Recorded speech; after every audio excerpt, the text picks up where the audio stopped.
Bonsoir à tous, bienvenue à ce flash d'information.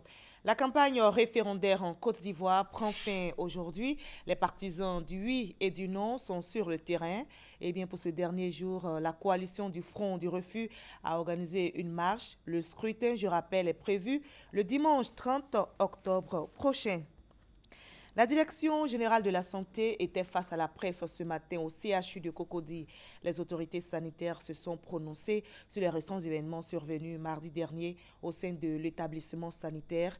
Pour rappel, des étudiants qui accompagnaient l'une de leurs camarades mordue par un serpent s'en sont pris violemment au personnel de santé au motif que le service était lent. 3 médecins et une infirmière ont été violentés. Il y a eu aussi quelques dégâts matériels. Les étudiants ont présenté leurs excuses au personnel de santé. La 8e édition de l'African Economic Forum s'est déroulée hier à la Maison de l'Entreprise au Plateau. Il s'agit pour cette plateforme de mettre en lumière des expériences les plus réussies ou les plus prometteuses en matière de développement local. On en sait plus avec Juliette Ouya. Les pays africains, notamment la Côte d'Ivoire, doivent mettre l'accent sur le développement local pour améliorer les conditions de vie des populations. Message clé de la 8e édition de l'African Economic Forum.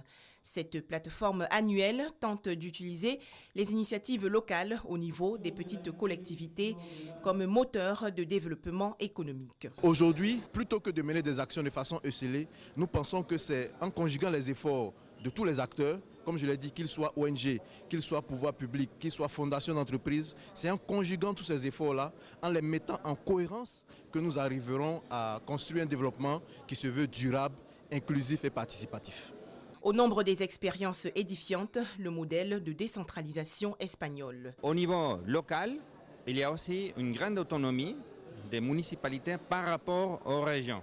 Je pense qu'en Espagne, ce modèle a été bien accepté par la plupart de la population et on pourrait dire qu'en général, les citoyens connaissent bien quelles sont les obligations de chaque niveau de l'État vis-à-vis les services publics auxquels il a droit, le citoyen. Une dizaine d'exposants œuvrant pour le développement local ont présenté leurs services et produits au grand public. Nous avons les dérives de manioc que nous transformons en gari, en atiéké, en atoukou. La transformation fait partie du développement local. Il faut transformer pour vendre dans les pays développés, pour développer notre agriculture, pour développer notre projet local. L'African Economic Forum a été initié en 2009 par Marcel Zadikessi, ancien président du Conseil économique et social.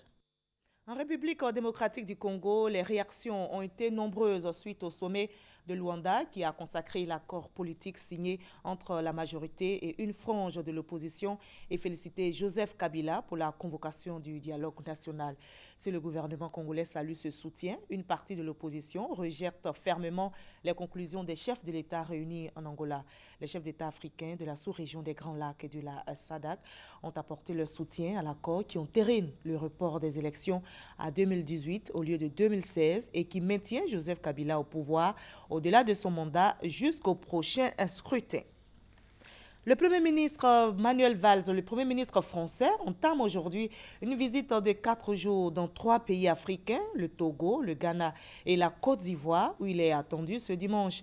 Pour Manuel Valls, cette visite va lui permettre de rencontrer des gens, voir les problèmes de la vie quotidienne, en somme s'immerger dans la réalité africaine, une manière donc d'essayer de porter une nouvelle vision des relations franco-africaines. Le Premier ministre, donc je l'ai dit tantôt, et nous allons maintenant au niveau de l'environnement. Un accord historique a été conclu aujourd'hui en Australie pour la création du plus grand sanctuaire marin négocié pendant 6 ans. Cet accord signé par la Chine, la Russie, les États-Unis, l'Union européenne et une vingtaine d'autres États va permettre de conserver 10 000 espèces marines. 80% de ce sanctuaire marin sera interdit pendant 35 ans à la pêche, une solution donc à la disparition des espèces marines et à la surpêche. Fin de ce flash, j'aurai du plaisir à vous retrouver à 20h.